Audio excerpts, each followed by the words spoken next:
All good. It's been going well. Got the family up here situated, so um, I'm probably the only person that has my phone on ring in the building during the day. My wife's could be hours or days away from our son being born, so it's we're on high alert. So she probably got us riled up about 10 days too early. So now it went from excitement to like, all right, like when's this kid gonna get here? So, but it's going good. Transition's been outstanding. So what can you tell us about the defensive front that you're bringing from Tennessee? Well, I didn't bring anybody from Tennessee, but I'm excited about the guys that are here. Excited for the additions. It's a new year, so it'll be different, but definitely excited about what we have in the building, and then obviously what we added, and then what we'll continue to do up to the season. What does Milton Williams bring to the table for you? What does he allow you to do up front? I think the great thing with Milton, like he adds obviously what you see on tape, like a level of violence and explosiveness. Has an ability to affect the quarterback, which is everyone kind of got to see that, especially in the Super Bowl. But just adds another piece for us, just to help us play good defense, help us continue to try to build a front and limit points. So just excited to have another talented piece. You mentioned violence. I know that's a big thing with Terrell Williams philosophically. What does that look like exactly on tape where you see a player and you're like, that's our kind of guy who plays with that violence? I think violence is something that, when you see it, you know what it is. If you have to go in depth and describe it, it's probably not violent. So, just, again, I think we've all seen stuff in football fields. You're watching MMA fights, boxing, like violence is violence across pretty much whatever you're watching. So it's easy to see. And building on that, Keon White, I'm curious what you think about him and how you could see him taking a step forward in this system and under this staff. Obviously, he's a talented player. I think he's got, there's room to grow, just like every player. So excited just to get him, and between the defensive staff, just let him do the things that he does well. Let all these guys, play fast, play aggressive, and make sure we're doing everything to help the team and then continue to help the players. Have you been involved at all in helping scout some of the prospects, and if so, your take on Mason Graham? It's kind of a franchise-wide process. Everyone's got their piece. We scout all different players, so I think the class as a whole, there's definitely things that can help teams improve. All right, I'm making sure, man. So again, I think there's multiple players that can help all different teams. Every guy's a little bit different, so I prefer to talk about the guys that are here, but definitely I think there's a lot of good front players in this class. And you're getting back to the violence element. You're looking for that violence factor in some if you were to draft one of these prospects. Yeah, I'd like to think that for me, my process, I want to evaluate guys we bring in the same way it is with free agents. Like I don't think for me, it doesn't look any different if a guy coming out of college, a free agent, like they're all evaluated the same to me. One young guy who was here last year, came on kind of late, was Truman Jones from Harvard. I know you haven't been able to work with them yet, but what do you know or what have you seen from him on film or anything like that? Just kind of what's on tape. When the guys get here for that voluntary portion, the guys that, will voluntarily be here, I'll kind of get to, I don't really like to judge until I have my own information on any player. If he's in the building, we're excited to have him. I'm sure you've been asked about him already, but Milton, how do you see him fitting into this defense? Again, I think, he's a player that's going to help us try to do what all these players do, try to help us win games. But, I think he has an ability to affect the quarterback, there's a level of violence he plays with. We're going to need you to do multiple things here. It's not just about doing one thing well. We're going to, again, we want to limit points, stop the run, affect quarterbacks, and at the end of the day, the same thing every player here is going to do. They want to help us, build a good defense and win football games. Have you spent any time yet with Christian Barmore? I know he's been in the building, but have you been able to kind of say hello and see how he's doing? Yeah, we had a conversation the other day, spoke on the phone also, definitely excited to get around him. And again, we've had limited interaction, but for sure, in the small amount of time that we've been together, great personality, look forward to getting around him and, just continue to build that room up. Obviously, he's been here, been a productive player, and, we want to continue to build on his development.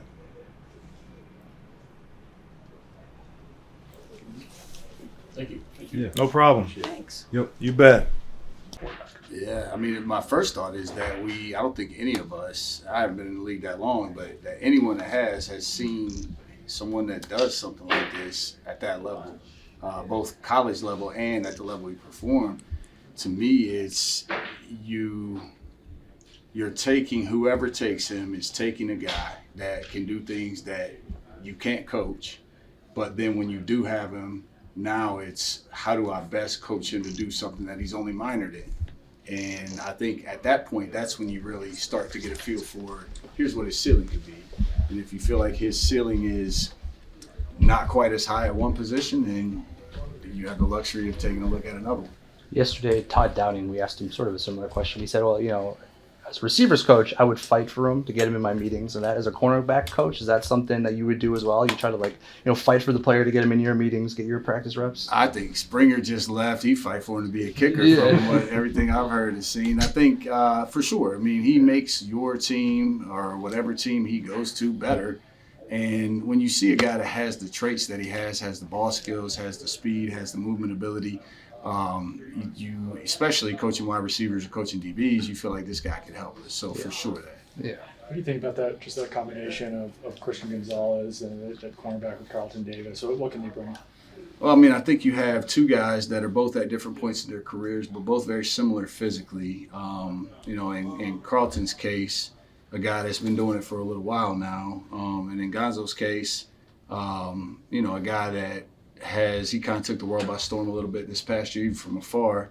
But both guys that every day they can come in and work on things to get better. And I think the hope is in Carlton's case, and it always helps when I think probably in anything, when you're talking about talent acquisition, when you've got somebody in the building that has been with the player in this case that you're talking about with Big T in Detroit, you hope that some of the veteran aspect will rub off in terms of the things he's seen, the things that he's done to help Gonzo. And then in both cases, it's the expectation is that they come in and they do everything they can do when they're in this building to help us win games. If they can do that and get that part done, then they help us.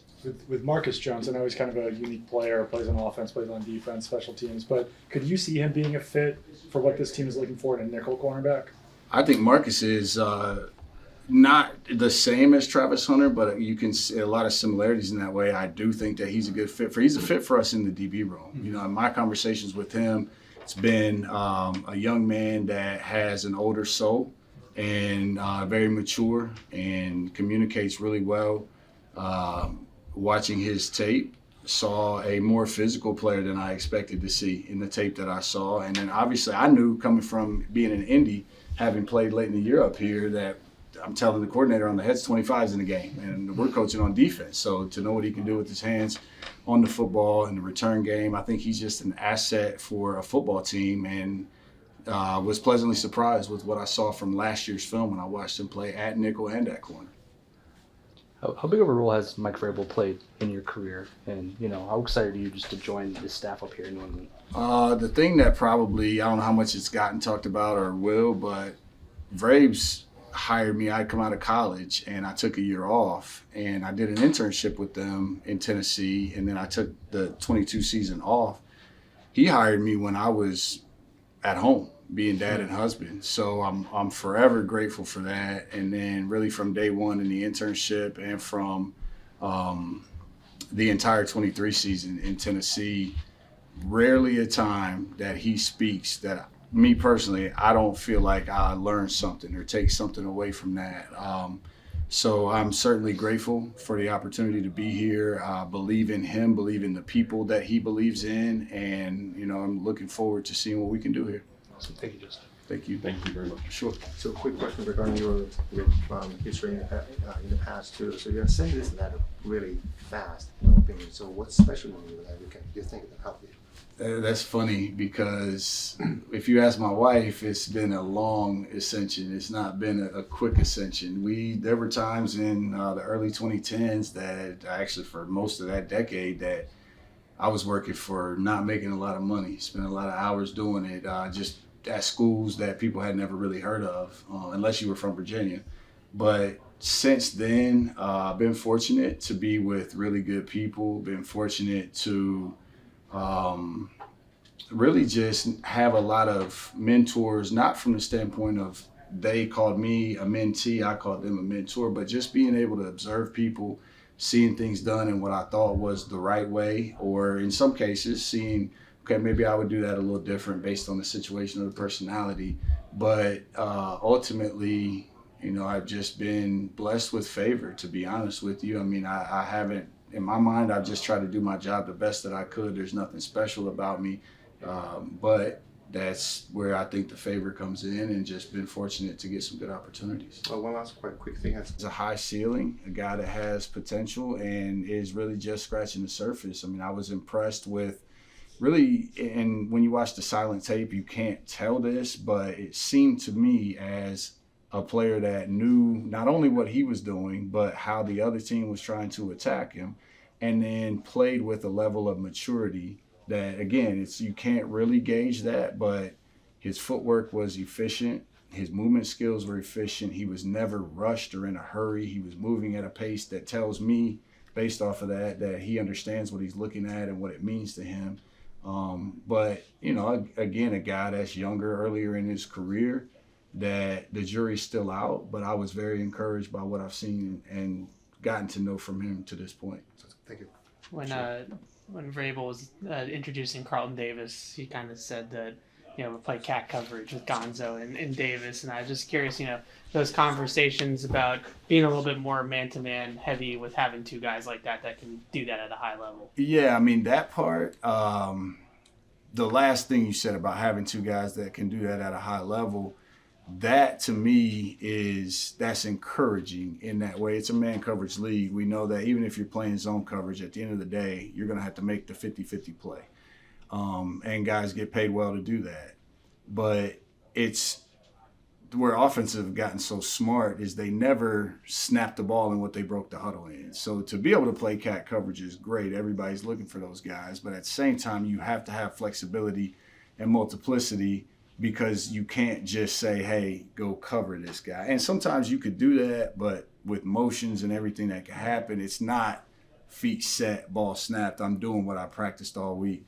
So to me, guys have to have versatility, have to be able to do multiple things.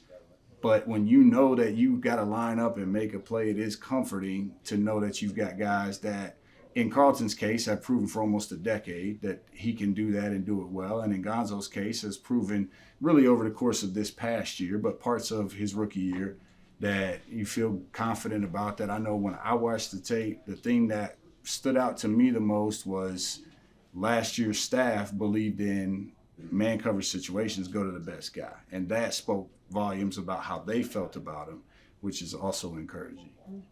I know you haven't had him on the field, but I'm just curious how you feel about your collection, or the collection of cornerbacks in the room. Honestly, I feel kind of like how they should probably feel about me, where it's a group of guys that, for the most part, are younger and early in their careers. Me, I'm not young, but in the NFL standard, this is going on my third year. But guys that are hungry, guys that are eager, guys that are willing to learn. And from every guy that I've talked to, a guy that it's very important to them to protect the bond and camaraderie within the team that the DBs have had. to this point. So that's something that stood out because that's been a common theme amongst the guys that I've spoken to, which is encouraging because in those situations, those environments, hopefully what you want is that everybody pushes or pulls someone else and that one success is shared success. And then you now are able to challenge each other in ways that aren't confrontational. They're about rising the tide so that all the boats rise. Just generally, how do you see the slot position in the NFL right now? I know there's smaller guys, there's bigger slots, there's different philosophies on that. How do you see that position evolving right now in the NFL? You mean slot receiver? Slot, yeah. Or the slot corner? Slot corner. Corner. Yeah, slot corner. I see it very much like the slot receiver. It comes in all shapes and sizes. To me, there's significant difference from a corner perspective, looking at the game from an outside in, everything's inside of me, versus at the slot corner spot where there's action on both sides. That's an intangible thing that is super different. And then you have, in my opinion, the two hardest things to coach are coordination and instincts. The coordination piece, that's at any position, but the instincts element, that's the instincts that are involved. It's much easier in my experience. It's been more, what did you see that allowed you to do, more so than me saying, if you'll see this, you'll be able to do that. So I think that it's based on what type of offense you're playing, based on, do you want to be in a nickel defense versus bigger personnel on offense, or is it a pass only? You could have multiple guys do it, but it's not a one-size-fits-all position, and it's a difficult position to play. But once again, if you have guys with instincts, then usually the body type is not as important. The coverage skills are, but the instincts are where the difference lies, in my opinion. Thank you. See things, is it becoming more, I think you were kind of saying it's a little bit more, you need versatility out of everybody to kind of do everything. Do you still see that though as being multi-safeties on the field and trying to get guys on the field that way? Well, I always say as a safeties coach, you like to have as many guys on the field as possible, right? And so you definitely like the position flexibility. So we have a DB room, obviously, with the safeties, the corners, the nickels, and then we get more specific with, safeties, corners, and nickels. But we also have linebackers potentially on third down, situational football, all that type stuff. So again, guys understanding the holistic defense, right, and understanding how each position, works together and how what you're doing affects the other guy really helps in that learning of multiple positions. So, I think to answer your question, I think, you want versatility within the safety position, like being able to play high, being able to play in the box, but you also want versatility position by position. So a guy that can potentially play safety, but also can play nickel. A guy that can play safety, but also come down and play linebacker on third down. We're looking for those guys, and it starts building the foundation of our whole defense. I think Mike you might have been answering your question about Mapu. I don't know if you've been asked about Peppers, but just, Jabril, tough year for him last year, never really got back on track, but what do you see from him and what does he bring on tape when you watch him? So when you talk about tough year, the good thing, I talked with someone else about, I think it was Mapu, but just kind of everyone has a clean slate, right? And so we're coming in with clean eyes. So when you're evaluating Pep, the first thing is that he's a veteran. He's been in multiple systems. He's been productive in multiple systems. And you've seen him do kind of some versatile things throughout his career, coming from Michigan, playing close to the box, playing some nickel, playing deep in the secondary, all that type of stuff. So, it's exciting to have a guy that's been in multiple systems, has had a career that he knows how to be a pro. And so that's exciting. When you watch his tape, the first thing that jumps out is violence. Right? He is a violent DB. And, in today's age where you can hit wide receivers and when you can't, you don't see as much violence as you may have seen 20 years ago from DBs and from safeties. And so love that violence from him. And, so that's one thing that sticks out. Also, like I just said, is versatility. He played multiple positions last year in in his past. So just excited to get him here, excited to talk to him, and excited to teach him kind of our defense. Yeah. Evan asked Appreciate it. one more from me. I know Evan asked you about Carlton and Gonzo, two guys who've shown they can lock somebody up one-on-one, take them away. What kind of a luxury is that for you, and how does that allow you maybe more maneuverability, more flexibility in terms of what you're doing, or does it in some ways kind of limit what you ask those guys to do just because they're going to take that guy away, if that makes sense? No, it does. And so what I'd say to that is that those guys have shown on their film, obviously, like everybody sees them as lockdown corners, man to man. But really, when you actually watch and study the film, those guys have been proficient in more than just playing man, right? And so moving forward, like I've said, our defensive structure and our back seven structure is multiple coverages, right? So we are going to play multiple coverages with those guys and utilize their strengths, but within our coverages, right? So you're going to see man for sure. And that's exciting to have those two guys being able to lock down that cat and lock down that cat. But we're also going to have situations where they're playing zone coverage and they have vision on the quarterback. That's whenever you can get ball disruptions and interceptions, when you have the vision on the quarterback and you can break on the ball. So we're excited about that too. Those longer guys that are able to, a 7 route going over their head. Yeah, the quarterback may think he can stick that in there, but you got versatility. You got 6'1" long arms and you're making a play, a ball in the air, or a thirds corner overlapping on a seam route, right? And being able to make a play on the ball there. So I think there's going to be a lot of multiple coverages that you'll see. And we're excited about their man coverage, but we're also excited about the other things that they can do as well. One more for you, I'm sorry. Yeah, The last one here. Terrell. Tell us about Terrell, what it was like to work with him and now him being elevated to coordinator here. Yeah, I've known Terrell since 2004. So he was coaching at Akron University, and I was coaching at my alma mater, Kent State University. And so we've known each other for over 20 years. And, to see him, obviously be a D-line coach for all of his time that I've known him, and now being able to be the defensive coordinator, it's awesome. For me to see a guy that I've known for over 20 years work his way up through this profession, right? He was at Akron University, Purdue, Texas A&M, went to the NFL, 3 teams in the NFL, or 4, I'm sorry, and now has his opportunity as a coordinator. I'm excited for him. It's kind of cool. Also, me on the staff where we were in Tennessee, right? We were on the staff, position coaches.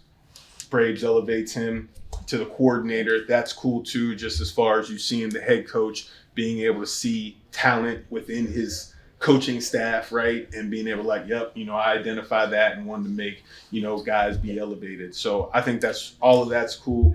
Super excited for Terrell. Really feel like he, is the guy that, I'm excited to be, under as the coordinator. Scott, I really appreciate it. Thanks. Yeah. What's it been like working, being back here with, I know you're familiar with some of these guys here, right? Yeah, it's good. Well, I'll say first, my brother lives here, so that was... Oh, wow. What's your brother do here? He is a landscape architect.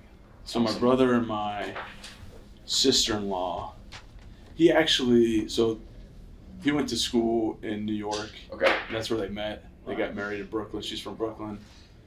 And then, in the middle of his career, he's like, you know what, I want to go back to school. And he got accepted at Harvard for grad school. And, just completely changed fields and did landscape architecture. And then she got a job at Mass Gen. Perfect. So they've been here ever since. I just had a new nephew born at Awesome. Mass Gen. My other brother now happens to live in, New Haven, so he's only 2 hours away. Yeah. But we're from Florida, Ohio, but live in Florida. Live in Florida. So now, all the But brothers. It was fate, though. Now this is you're the first time you're ever. a northeastern family. Yeah. Weird. So, yeah. I mean, that's great though. Yeah, it's wild. Are parents close by enough? No. Or they're in Florida? Jacksonville. Yeah. Jacksonville. Okay. I go back all the time. They've been living up here way in the New York, Connecticut, Massachusetts area. So they're here. That's awesome though. You got a little ecosystem. Yeah, for sure. A bunch of cores. Yeah. Hanging out. It's true. It's true. That's yeah. great. Yeah. So what made you excited about coming and taking this job? Yeah. Aside from knowing people that are Yeah. here. I mean, that's the big thing was Vrabes and Terrell, Yeah. love them. Like they do shit the right way. Excuse my language. They do stuff the right way. Yeah. And like an opportunity for my career as well. Yeah. Get back to like running my own room again, like back when I used to do in college. And, Yeah. But I just know like the way Vrabes does stuff. At least in my opinion, it's the right way. And Yeah. like it's good knowing like every day you feel comfortable in his hands. Like, okay, what we're doing today is going to take us another step to where we want to go. Mm-hmm. What's your relationship with Terrell? We don't know a whole lot about Terrell. I know he's not here today. We can't talk to him today. But for somebody who knows him, what can you tell us about him? Oh, dude, he's the best. Yeah. Like, smart as hell. He's truly probably one of the best guys I've ever seen. Like, to be able to make connections and relationships with guys. It's just crazy. Anybody like who spends a year with Terrell is now like, dude, Terrell's one of my favorite people of all time. Yeah. Like, he's smart, personable. He's a funny dude. Yeah. He's just like a perfect blend and like coaches hard. But he's one of those guys like I truly can coach hard, and the players like don't blink an eye because they love him. Like, they connect with him. How important is that? Not only for the coach to player, but like coach to coach or coordinator to coach. You know, like to have that. Yeah. You're like just way more in tune now, and like, there's times I've seen it before. Maybe like you said, like coordinator to coach, they might have a great relationship, or coach to player. Like how truly invested is that person really listening to the direction he's getting? Yeah. Whereas like truly, like especially with T, like you want him to be successful. Like, hey man, what I gotta do to help you out? Like, I think his players have always been like that. And he's just great at building those type of relationships. Like that's like a superpower of his. He, I think the comments that he did an interview like with the team media. Okay. And said something about like we want to have like a violent defense. Like he used the word violent. Yeah. Like, how do you see this? It does feel like we're people that have covered the team for a while. We're seeing like a scheme change or a shift in some ways. Used to seeing, for instance, like big line, like 250-pound linebackers and like getting downhill and now it looks like there's a whole new linebacker group almost. Yeah. And a little bit different type of player there. So, I guess what should we expect in terms of like what you guys want to do defensively and how your position group kind of fits into that? Yeah, I mean, I think any style that like we've been a part of, like the unwavering violence is a huge part of that. I don't think like size so much. Yep. Like if you're, 6'3", 250 pounds, and you're doing like that unwavering violence, attribute at that position, it could be the same from like a 5'11", 220-pound guy. It's just, I'm a firm believer, like, your actions speak for everything. Mm-hmm. So, yeah, like being aggressive, being violent, like not turning down blocks, having like a good toolbox of tools to defeat the offensive player, but it's not just like always finesse. And there is some physicality there and some violence. We're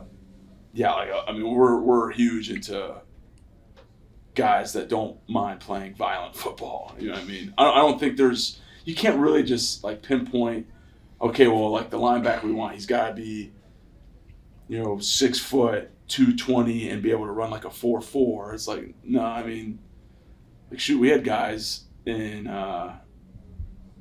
Tennessee, like Jack Gibbons we had in Tennessee. I'm pretty sure, I don't know for a fact what the 40 was, but it wasn't 4.4. He'll tell you that. Yeah. But plays with violence, smart, great communicators, a lot of stuff that you might not, as a fan, like truly see like the tangible or the physical or the like the physical size and whatnot. So I wouldn't like pigeonhole somebody just based off of the measurables. It's more a play style, it sounds like, than it is like a mold, a physical mold. Yeah, I would say that. Yeah, for sure. Yeah. Zach, a lot of guys came over here from Tennessee. Just curious, what's Mike Vrabel mean to you and to your career? And how excited are you to work with him again? Very grateful for Braves. Gave me my first opportunity in the NFL. We were actually, my first year together with him, I was a student assistant, and it was his first year coaching at Ohio State. And very grateful that, he remembered me years later when he hired me in Tennessee. And I was willing to take any position. It was the first time I went into defense, and it's just him giving me the opportunity and kind of help along with a bunch of other people there, Terrell, Shane Bowen, a bunch of those guys, like grooming me defensively, and I just took it and ran with it, and forever grateful for Vrabes giving me that first opportunity. Glad to be back with him. Do I understand you have a relationship with Stretch? Stretch, yeah. Yeah, you guys are like close, right? And multiple, multiple stops together. Ohio State, James Madison, Texas State. Yes, I read the bios. Yeah, Tennessee, and here's number 5. Yeah. Awesome. Yeah. Did you guys meet each other at Ohio State? We did. Yeah. Cool. I was a student assistant coach, and he was an equipment manager who became like the next year a student assistant coach. Oh, cool. Yeah, that's my guy. Yeah, good stuff. You ever think when you're student assistants or you're at Texas State that like you're gonna end up having prominent roles with NFL teams pretty soon? Or we were like, student assistant at Ohio State. Okay, but then Texas State later, like you. Never. Yeah. And it's wild how this stuff just like falls into place like that. Yeah. Like wow. Like I don't think I was even. I think I was like a down the line hire at James Madison. How it worked out, and I don't think I was at Old Dominion at the time, and I don't know if I was even going to go to Jamie. And next thing you know, we do all reconnect. Next thing you know, it turns into 5 stops, which is really rare in this business. So totally, yeah. What can you tell us about him and just like what he'll bring to the team? We've seen him around with Vrabel, and it seems like he's a pretty important guy to the overall operation. This is funny because like the guys at the Giants used to make fun of me because I talked about Stretch a lot in the Giants. The dude does like everything. Yeah. Like even I have a different perspective too because I was with him when he was like a DFO in college, and he did everything. What's DFO for? Director of football operations. Okay, gotcha. But it was like he wore like 12 different hats. And then when you get into the pros, like you don't have the academics and all that stuff, and have to do that. And he's not the DFO. So he's not like, planning to travel and stuff, but still, sure enough, like halfway through my first year at the Titans, I realized, Stretch still wears like 12 different hats. Like he goes searching for hats to wear, and he's like his God, I don't know the word I'm looking for it, but like the fact that with football knowledge and personnel knowledge and like logistical knowledge and like setting up practices and it's almost like anything you talk about, you feel like Stretch somehow is tied into that. So he's kind of I'm kind of kissing his ass a little bit. Really, he's kind of a remarkable dude. Yeah, like a glue guy, kind of in terms of like connecting maybe different parts of the operation. Yeah, absolutely. It like everybody knows him for a reason because he somehow helps in everything. How important is it to have like guys that you have good relationships with like that? Like it sounds like between Terrell and Stretch, it just feels like the way you're talking about these guys, it makes it seem like they're easy people to be around too, which I imagine has to be helpful when you're spending as much time as you're spending at work. It makes the workday just go so much easier. Like when you have that relationship with guys, and like Vrabes did a great job bringing good dudes on. I mean, I would have to guess like. That's probably one of the top qualities of being on this staff is like being a good dude, and you can see it like from day one. Even for the guys like I don't know, like meshed really well with. Like never really met Josh or TB or Doug Marone before here, and meshing well with all those guys. But obviously, when you have guys you have relationships with before already, they're good relationships. It makes coming to work fun. Yeah, it's good flow. Stuff gets done. Like. You don't have a lot of hang-ups. It's good that we all came from different spots and now different ideas get put out there too. And it's good. It's good to have like this little mini reunion. Should we be wrapping up? Oh, wrapping up? Okay. We'll let you go. Yeah, no worries. Yeah. Do too much more. But Really nice to meet you. Yeah, appreciate you.